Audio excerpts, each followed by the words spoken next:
Oh, yes, we got Charlie. Woo! Hello, Hello. Charlie. Hello. Good to have you with us. It's good to be here. Welcome. We've been waiting. Thank you. I'm here. Excellent. All right. Well, my name is Dimitri. I'm the host of the event.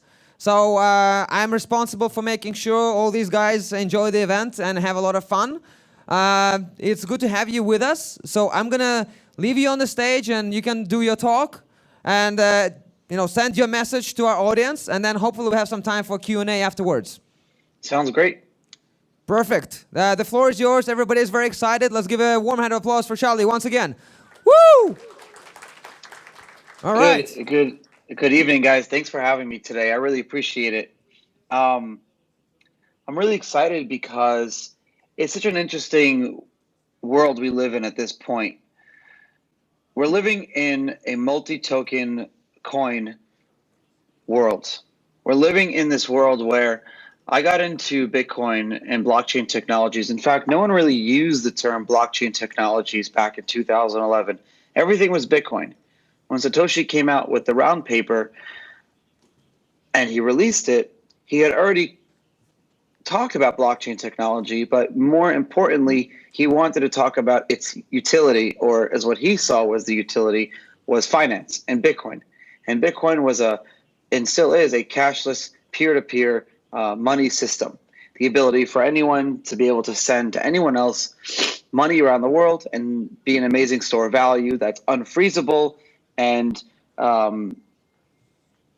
untaintable and uncorruptible and not double spendable. You can't counterfeit it. And this was an amazing thing, and everyone was really excited about it, and it really still is. But over the past few years, people have started, the space has grown, and we've started to look at more of blockchain technology. What is the actual underlying technology behind Bitcoin? And can we utilize this technology for other things? And so people started to focus on different aspects of blockchain tech. And I want to talk about some of those projects and why they're interesting to me. So for those who don't know, a blockchain is essentially a chain of blocks, a distributed ledger. If you were to imagine if Alice wants to send Bob some money and there's a Google spreadsheet or Microsoft Excel spreadsheet on both sides. Alice sends Bob some money and it gets deducted from one spreadsheet and gets credited on another spreadsheet. Now imagine if the spreadsheet was held by millions of people around the world, and whenever Alice sends Bob money, it gets updated on everyone's spreadsheet in real time. And if you want to change that, if you want to counterfeit that, you wouldn't be able to, because everyone has an economic incentive to keep each other honest. So in a nutshell, the ability to send value to someone else is distributed.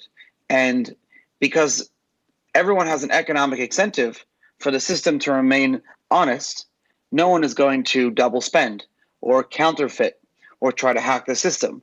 Because if you try to hack the system, then the value of Bitcoin goes to zero and there's nothing really to hack. Unlike if someone goes and robs a bank and they get money, no one says that the dollar doesn't have value anymore, the euro doesn't have value, they just get that money. But if someone goes and tries to hack into the Bitcoin network and steal everyone's money, then the value of Bitcoin goes to zero because there won't be a market anymore. And this gets into intrinsic value. People would tell me, Charlie, why does Bitcoin have value back in 2011, 2012? There's no, you can't build a house with it. You can't make jewelry with it like gold. You can't, it has no, as they would say, intrinsic value. And I really hated that term of intrinsic value because that implies objectivity. But really, value is subjective, meaning that value is only really attained by me. So if I think that,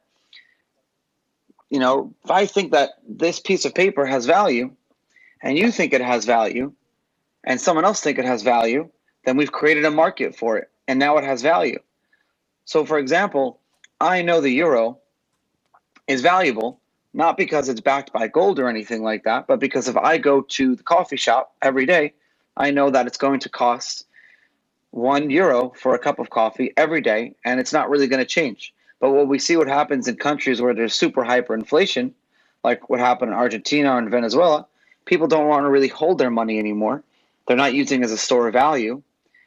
There's less of a market for it because the value of it is plummeting constantly every day. And then you get into this spiral. So with Bitcoin, slowly over the years, we have this value, and we had people that started to agree that this had value, and that created markets. And that's why Bitcoin is trading at around $2,500 today, because you have scarcity and you have everyone thinks it's valuable. But the question is, why does everyone think it's valuable? The answer is because Bitcoin is an amazing store of value, and it's the ability to send money to anyone, anywhere in the world. It's like cash with wings. It's a wire transfer system that can't be frozen, that can't be stopped, that can't be counterfeited. And this is all great. So all these people looked at blockchain technology and said, okay, so the technology that makes Bitcoin what it is today, what if we can apply that to other platforms or other ideas, not Bitcoin?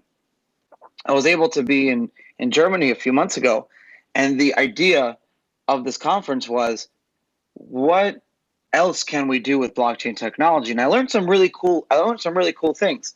Some people are doing social media with blockchain technology. There's actually a Russian language version called Golos, GOLOS.io.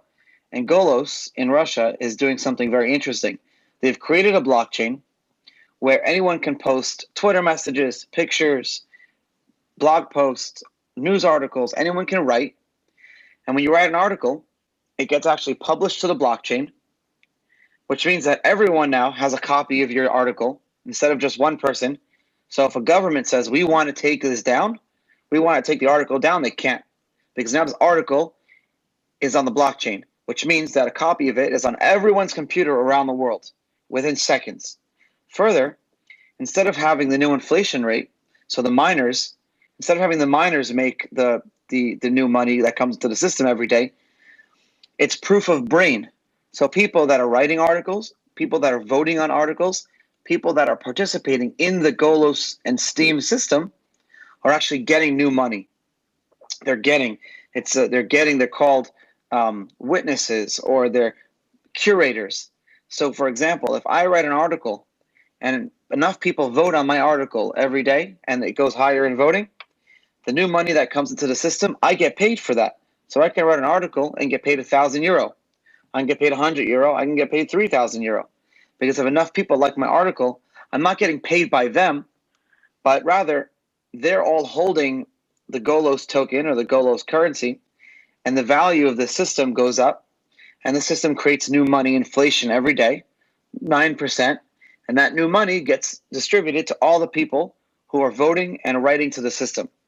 That's really cool, because instead of having miners, you're having people that are participating in growing the system. So we saw this new adventure of smart contracts. And what are smart contracts? Smart contracts are essentially Turing-complete code. So this is a piece of code that has an objective and starts and stops and does things on the blockchain. People have said that eventually smart contracts can run the Internet of Things. So my refrigerator, for example, if I'm running out of milk, my refrigerator can then go order some more milk from the grocery store. The washing machine, the lights, the air conditioning, all these different things can be run. Now, the benefit of doing it on the blockchain is that it makes it much more difficult for someone to hack into it and to break it, because it's not one distributed database. If, for example, we all had all of our devices at home, our lights, our air conditioning, our washing machine, all controlled by one company, if someone were to hack into that one company, all of our systems could be at risk. So people are doing some really cool stuff too. With insurance, for example, I saw someone created a smart contract where you actually can send Ether to the smart contract and type in your flight number. And if your flight got delayed or canceled, the smart contract would actually send you money back as flight insurance. So it's automated flight insurance on the blockchain. Now, this is not a person that's running it. This is the smart contract that's checking your flight. And if it gets the data that your flight was delayed, it would send you the money back from flight insurance. And all these projects are amazing. The thing is, how do we support them? And what if you want to own a lot of different tokens? People want to buy Bitcoin, they want to buy Ether, they want to buy Steam, they want to buy Dash, they want to buy all these different tokens, they want to buy Golos. But what do? You're not going to sit and download every wallet, and you're not going to have 15 different wallets on your Android phone or on your computer. So most people started to keep their money at Bitcoin exchanges like Poloniex or Bittrex or Kraken, because those are the only places where you can keep large amounts of different tokens, even small amounts of different tokens. Now, I've been around the space for a very long time, and I've seen exchanges disappear overnight, and I've seen a lot of people lose money, and this was scary. So I joined on board a company recently called Jaxx.io, JAXX.io. And what Jaxx is, we are a multi-token, multi-platform wallet. So you could download our wallet on your Android phone, on your iPhone, on your computer, on your desktop, we have a Chrome extension, and we support at right now 15 different coins and tokens: Bitcoin, Litecoin, Dash, Ether, Ethereum Classic, Dogecoin, Factom, all these different tokens. We support them. Not only that, but they're supported across all different platforms. But what's the difference between our wallet and keeping money on an exchange? The difference is that when you keep money on an exchange, you don't actually control that money. It's like keeping money at a bank. The bank could close down and you lose all your money. Things can happen. Keeping your money on exchanges is very dangerous. If you're going to be trading, that's fine. But once you're done trading, you should withdraw all of your cryptocurrency, all of your tokens and coins, and not leave them overnight. Because if you wake up and the exchange is gone, you're not in control of that money. If you're not in control of your own private keys, you're not in control. And it's very attractive for hackers to try to do this. And we've seen this before, because cryptocurrencies are getting higher in value, and they will always get higher in value. They will continue to appreciate. So with the Jaxx wallet, when you create a wallet, you actually generate a 12-word seed. So what this is, it says random 12 words are created. And we tell you, back this up, write it down, create a PGP email to yourself, put it somewhere in a safe deposit box, and back it up in a few different places. This 12-word seed, all your private keys for all your tokens are generated from this 12-word mnemonic seed. And what happens is, if Jaxx, my company, disappears overnight, none of your money's lost, because we don't control your money. You control your money. And that's really important for us. We don't want to touch anyone's money. And so people are doing some really, really amazing things on the blockchain. And it's very exciting to see the world that we're living in, because what's happening is blockchain tech is removing the power of different industries that were monopolized by different governments and different people, and taking it out of the hands of those people and giving it back to the masses. And it's really an amazing thing, and I'm really excited to be part of it. So just to give you guys a little bit of background, in 2011, I started a company called BitInstant, and we were one of the first companies in the blockchain Bitcoin space. Well, it was a Bitcoin space back then. We were transacting 30% of all Bitcoin to dollar transactions back then. Bitcoin was probably worth 10 cents. I mean, I think I have a friend who threw out a hard drive with $4 million worth of Bitcoin today, but back then it was only worth $25. You can imagine how he felt. It's pretty bad. He's not feeling good about himself. But who would have known? I remember I sent this guy who made a funny song on YouTube. I sent him 50 Bitcoin, which was worth like $50. And he said, "Hey, Charlie, do you want me to send this back to you? Because I was only supposed to send him 5, but it was a typo." And I said, "No, keep it. That 50 Bitcoin will be worth a lot of money today." So I think everyone's made those mistakes. And then went on to found the Bitcoin Foundation, which was an entity to kind of continue to promote and standardize the Bitcoin space. But now we live in this multi-token world where it's not just Bitcoin anymore. You have all these different tokens that do different things really well. Some of them are pump and dumps. Some of them are shit coins, to be honest with you. And if you're going to invest in any of these new tokens, you should understand what the project is. You should know who the founders are. And you should see what it's all about, because a lot of these tokens really don't do anything. But it's really interesting to see. I actually advising for a company. So the Russian blockchain community is one of the largest communities in the world. At BitInstant, what we did was allow people in 2011, even 2012, we allowed people to buy Bitcoin with cash at any of our locations. You know what our two countries were? United States and Russia. And back then, you can walk into any Kiwi or Cyberplat location and actually buy Bitcoin. And it was a huge Russian demand. So there's a lot of Russian people that bought Bitcoin really early on. There's a huge company based in St. Petersburg, Russia, called Changely, CHANGELLY.com. And what Changely is doing is really cool. They're actually a decentralized exchange where you can buy and sell all of these tokens. But remember, don't keep your tokens on exchanges. Keep them on Jax or keep them on any different wallet that you control the keys. It's really important because there's nothing new under the sun, and we can see issues and we can see things disappear. But blockchain tech is really amazing. And if you can, try to invest a little bit in all these different projects because they're really cool. And they do a lot of different things really well. So instead of trying to take down government, instead of trying to take down these big corporations, what we're doing is let's create a new system and give people the choice.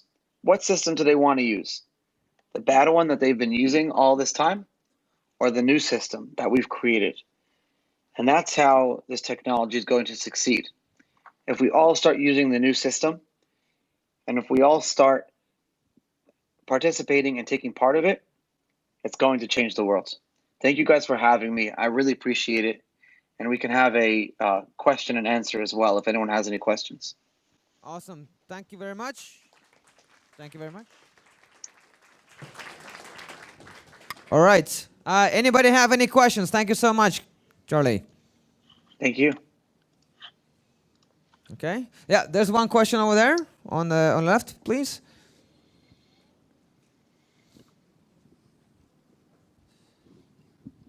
Hi, my name is Almas. As you started speaking, I saw that Jack's logo on your head, and I instantly downloaded your wallet.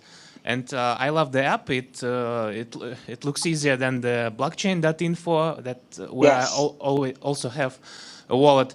But the question is, what is the guarantee that the Jacks will always be out there and it will not close, so I can keep money in your Great wallet? question.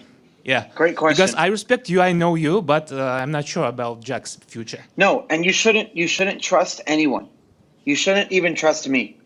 That's the whole point of blockchain technology, is that you're not supposed to have to trust one specific person. If you keep money on an exchange and the exchange disappears overnight, you lose all your money.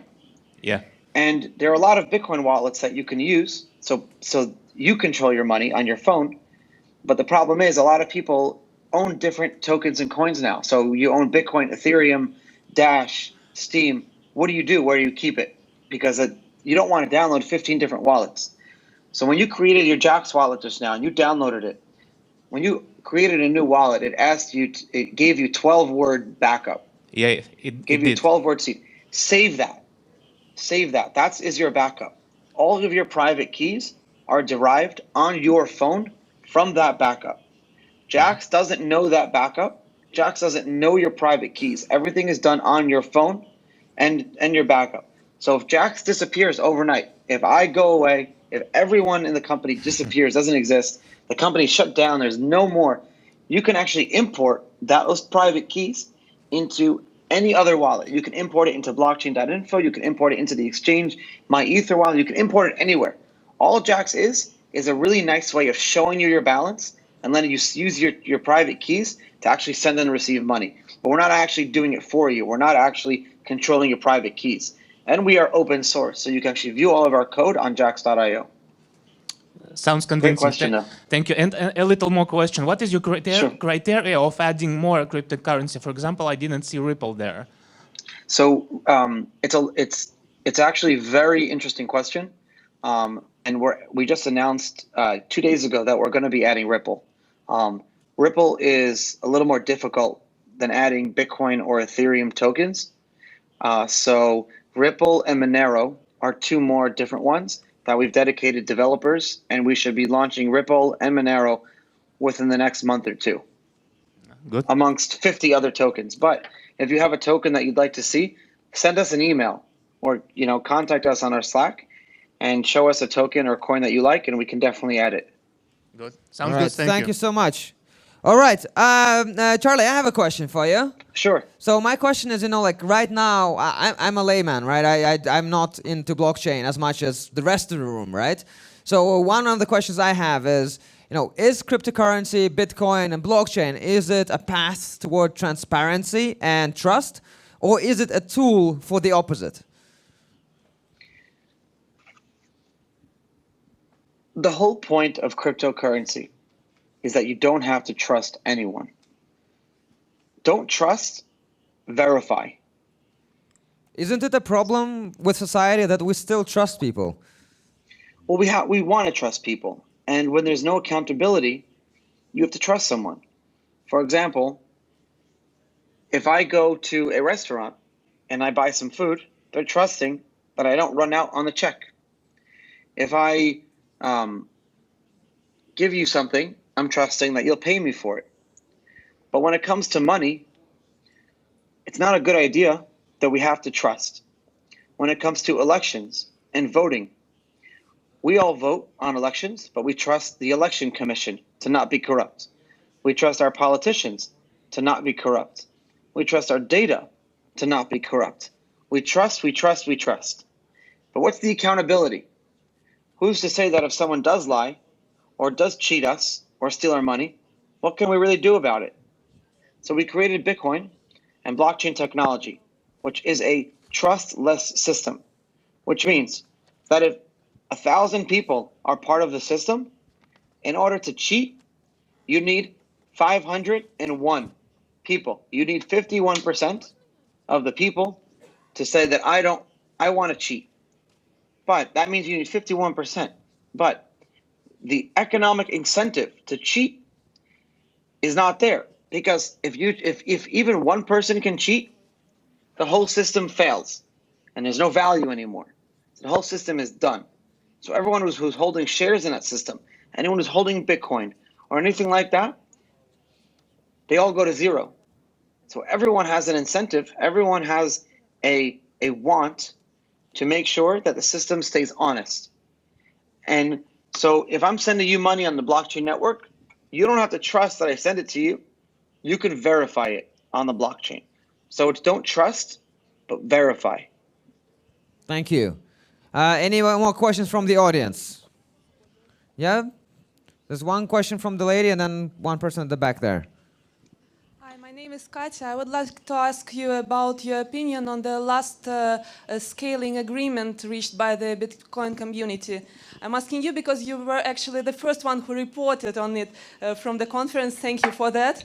And Sure. But now some of the core developers start to share their views that it is unreasonable or even impossible to make in this timetable. Well, nothing's impossible. Thank you. It's a good question. A lot of people have said that Bitcoin and blockchain technology is not good because there's no governance. So in a country, we have a leader, and the leader tells us what to do. And we vote for the leader, and we hope that the leader represents us. With cryptocurrency, there's no leader. There's just all of the users. And this is important because Bitcoin is an experiment. And we've created an experiment where it's, instead of having a leader, you have the market. And markets are efficient when they are allowed to be. They're just not as fast as we want them to be. So with scaling, for example, there's a divide or a disagreement on how to scale. And over the past few years, there's been people disagreeing on what the best way. Do we raise the block size limit, or do we build a layer system on the blockchain? Over the past few weeks, Barry Silbert put together a large group, almost all the Bitcoin and blockchain companies in the space, in the industry, including a few companies in Russia, and said that this is what we want to do. We want to have a compromise. A 2 megabyte block size increase with segregated witness activated. The point was for it to be not specific. The point was for the core developers to realize, okay, here we have all the miners that are going to activate SegWit.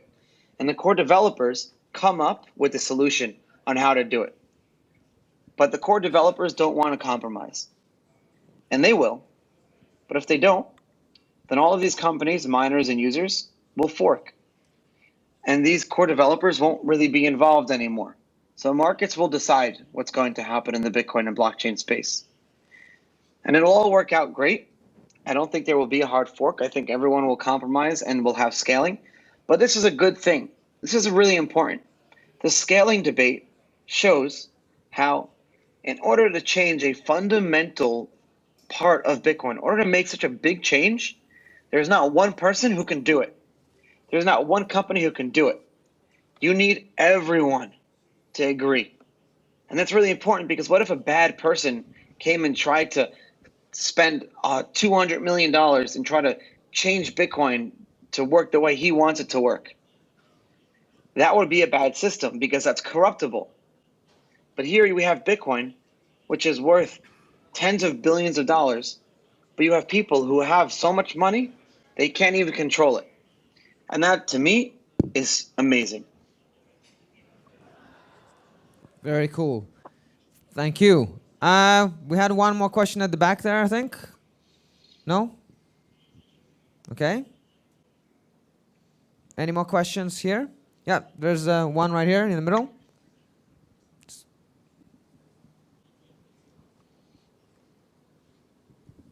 Hello, my name is Dennis. I'm from Hello. FinTech Solutions and represent Cymex. And my question is, if we are talking about Bitcoin, about transparency and the possibility to arrange public voting, why not Bitcoin community just make public voting for all participants to decide how it should go forward, how it should develop in the future, to make it for people? Why just a few of you decide how it's going to be in the future? It's a good question. And the answer is what mechanism do we vote with? So Satoshi created hashing power, which means that all of these Bitcoin miners can signal for what they want. And if enough miners signal for what change they want, the system would fork. The problem is that the miners don't take into account the users. But how do you vote on users? You have a Sybil attack, what's called, where if we all do voting, how do we verify that each human is only doing one vote? How do we know that I can't create a computer program that can vote 1,000,000 times? And so we have economic nodes. And that's what the system is actually doing right now. The system is voting, and people are slowly voting on what they want. And once one thing gets enough voting, the system will update and change. It doesn't take as fast as people want it to. People want it to take place quick. People want an answer now. But you don't have a leader in blockchain technologies. And sometimes when you have an immature market that doesn't have a leader, which is a good thing, it takes a little bit longer than you want it to. And that's okay, because this is a market and we have to let things play out as they should. So the scaling solution will get solved. Will it happen tomorrow? I don't know. Will it happen next month? I don't know. Will it happen in 6 months? I hope so. But it will get solved. It's just a matter of when. Okay. I have another question for you. I come from the startup world and talking to a lot of startups, a lot of VCs and things. But in your opinion, how does blockchain, how is it going to affect the market for, say, mobile services? So it's a great question. And so mobile services are actually used as money in many countries, especially in Africa. In Africa, you have M-Pesa. And M-Pesa is cell phone minutes, but you can actually transfer value. You can transfer these minutes from one person to another, and you can buy them. And instead of having to keep money, so in places like Kenya, people don't have bank accounts, and their banking system is extremely corrupt. People used to keep money under their beds, and this is not good because if you have someone come to your house, they can steal all of your life savings. So what happened is cell phones are cheap and easy to set up. So everyone in Kenya started getting cell phones. And in some African countries, there are more cell phones than there are people, which is weird. But so now, if I buy cell phone minutes, if I say cell phone points, it gets added to my cell phone, and that is considered money. So I can send that to someone anywhere in the world. I can get paid in that. Bitcoin is really interesting because it's actually connecting all of these cell phone companies around the world. So there's a company called BitRefill, and BitRefill actually allows you to buy cell phone minutes as a way of remittance around the world. So if I go to bitrefill.com, I can actually type in someone's Kenyan cell phone number, say I want to deposit 50 euro worth of minutes, and send Bitcoin. And that person in Kenya will actually get a message that $50 has been added to their phone. So Bitcoin is now the bridge between all of these different currencies. Bitcoin will be that bridge between all different local currencies around the world. Cool. Thank you very much. I think we have time for one last question. There's one at the back. Sorry, I had a microphone closer to him. Hi, my name is Alex. I just Hello. want to addition to the previous question about voting. Why we just can't make a token weighted voting? We can make a script, so we can lock a transaction output, and we can decide a decision based on token weighted voting. So the question is, why can't you use the value of your Bitcoin holdings to vote? So if I'm holding 1,000 Bitcoin, I lock it in for the voting period, and then I vote on that, correct? Yes. This has been discussed. The issue is that distribution of Bitcoin isn't as much as it should be. So you have only maybe 11 to 13 million, I forget exactly the amount of Bitcoin in existence, but a lot of people who were involved early own a lot of Bitcoin. So there's one person who owns 1% of all the Bitcoin. There's also someone else who owns 2-3% of all the Bitcoin. Now, Bitcoin is definitely distributed, but just because I know people who own Bitcoin exchanges who are very involved in the network, but they may not even own any Bitcoin. So is it really fair?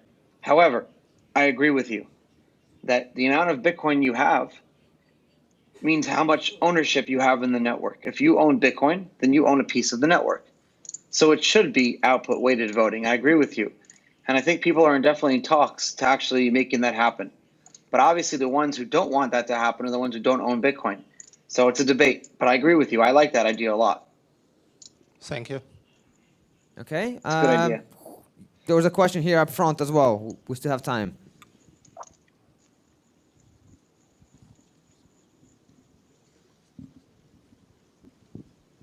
Hello, my name is Nazim, internship in Waze platform. So you mentioned about elections and voting. So do you think that blockchain is ready for large scale election or like, let's say, national election? And can we make this democracy happen? This is my question. Okay. So that's a great question. So there's a company here in the United States called Clear Voter, and they're trying to build an election system on the blockchain. I think as a technology and as a theory, it is ready, but in practicality, the technology is still a few years away for a large country. However, it's a good test case for company elections. So there are companies where every employee owns a certain % of the company. So there you have only a few thousand people, and for that, the technology is ready. But for a scale of hundreds of millions of people, I think we need to do a lot more testing. However, the technology is there, it exists, and it's been identified as one of the best different new technologies to do uncorruptibility in voting. By the way, I really like the Waves platform, and we're actually integrating Waves into Jax. Nice. Cool. Thank you so much. And the question is also like you said that it can be used in companies already. Have you seen examples like that in life? So I've seen not in specific reality. It probably exists, but I haven't seen it yet. But it's a good question. I should go look. But I've seen a system where a new token was created. Only 100 tokens exist. Everyone gets one, and there are two addresses. And whichever address you send it to, that's where your vote goes.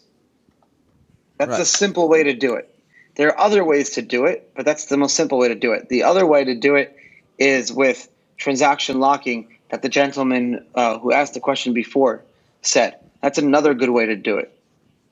Cool. Thank you. Any more questions from the audience? I have one for you as well that's more on a human side, right? I think, again, Sure. at blockchain events, we talk a lot about the technology. We talk a lot about the specifics, right? But I'm also interested, like, what is your take on how we can help to bring this technology to people, right, on an emotional level, right? How can we make people ready to go to elections based on blockchain or use banks based on blockchain? What is it that needs to change emotionally for people to accept this? People, as human beings, we want to trust someone else. We need to see physical something. We need to know that there's a physical person behind the bank, or there's a physical leader. We want to feel that there's someone there. But the world is going to the internet. We've seen a world where my grandmother said, I don't trust email. I want to write a letter, because she wanted to physically write something down and have it sent in the mail. But then email came out, and you can actually do virtual messaging. Bitcoin is doing to money what email did to the postal service. It's the same thing. But people didn't start using email overnight. It took 20, 30, 40 years. And you can't convince someone. Bitcoin is voluntary. You can't force someone to do something. And I would even hesitate on trying to convince someone. Let people figure it out by themselves. I never try to go to my friends and push Bitcoin onto them. My friends know I'm involved in cryptocurrency. They know I'm involved in Bitcoin. And they come to me and they ask me questions. And I answer the questions to the best of my ability. And some people buy in 1 second. Some people take a year or two to buy. But eventually everyone comes around because they see the system is so amazing. Cool, thank you. And one last thing, I think we have a lot of young people, entrepreneurs, people working in blockchain or wanting to work in blockchain. What would be your general advice to anybody starting up in this field? Make yourself different. If you want to work in the blockchain or Bitcoin space, start tweeting, start writing, become someone on the internet, come up with cool ideas, and apply for companies. There are so many different projects out there that are offering bounties, marketing bounties, business development, internships. It's so easy to become involved. There are not enough people to actually staff all of these different companies. There's plenty of jobs. If anyone is really good at something and wants to work in the space, send me an email, and I could definitely do my best to help that happen. Cool. And what token would you buy right now? I don't like to tell people what to buy, because if it goes down, they get very angry at me. Very good. Hey, Charlie, thank you for being with us. We're running out of time. Thank you for taking the call. Hopefully next time you'll make sure you're here in person as well, because everybody really wanted to be here to shake your hand. So I expect you to be at the next event, correct? I will be at the next event. We're working on my visa right now still. Perfect. Yeah, we'll help you with the visa, but we're going to make sure you're here. All right. Thank you so much. Thank you for being here, and see you around. Have a great day. Thank you.